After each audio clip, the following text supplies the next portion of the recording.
Let's talk about something that happens to all of us, right? That sudden flash of anger you feel when someone does something unfair. It can totally wreck your day. Well, today, we're going to dig into a really simple story that has this profound lesson on how to hold on to your inner peace. I mean, really think about it for a second. That moment of white-hot rage where you're just certain someone intentionally wronged you, and then, you get a little more information, and the whole story flips. Yeah, we've all been there. So to explore this idea, we're going to look at this short, kind of ancient parable. And it all starts with a very simple scene. A man, his boat, and a whole lot of fog. So, picture this. You've got this guy, he's all alone, just peacefully rowing his little boat down a river. The motion's steady, the water's calm, it's just him and the sound of his oars dipping in and out of the water. Pretty serene. But then, the whole vibe just shifts. A super heavy fog starts to roll in, completely swallowing everything around him. You know the kind I'm talking about, that thick, wet fog that just muffles all sound and makes you feel totally cut off from the world. So now, he's basically blind. He can't see the riverbanks, he has no idea what's in front of him or what's behind him. You can feel that sense of vulnerability, right? The tension starts to build and all that quiet. And it's right here, in this moment of blindness and isolation, that everything changes. Suddenly and, well, pretty violently. Out of absolutely nowhere, bam, there's this loud crack of wood hitting wood. His whole boat shudders from the impact. He's shocked. He's jolted. Somebody just slammed right into him. And what's his immediate reaction? His gut reaction?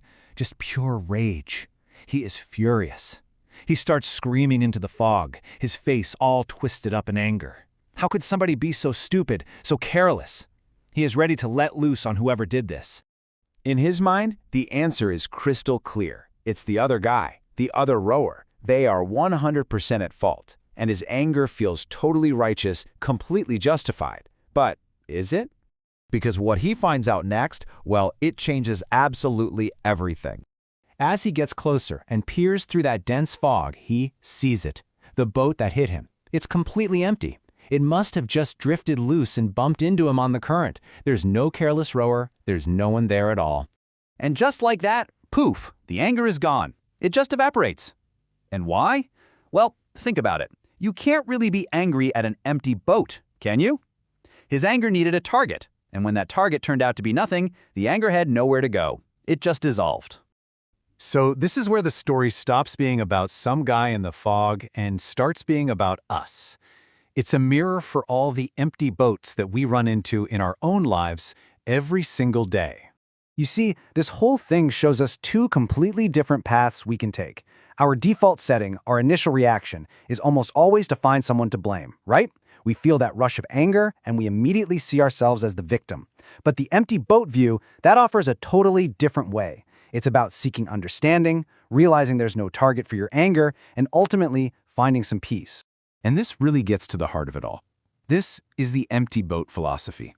It's the idea that the person who cuts you off in traffic or the coworker who sends that passive-aggressive email, they might not be aiming any of that at you.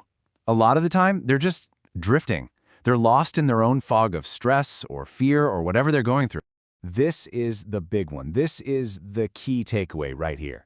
We are wired to make everything about us, to see every little slight as some kind of personal attack.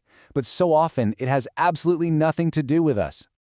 So here's the mental trick you can practice. The next time you feel wronged, just for a second, picture that person as an empty boat. They're just drifting aimlessly, bumping into things. It suddenly becomes a lot harder to stay angry, right? You might even feel a little bit of compassion.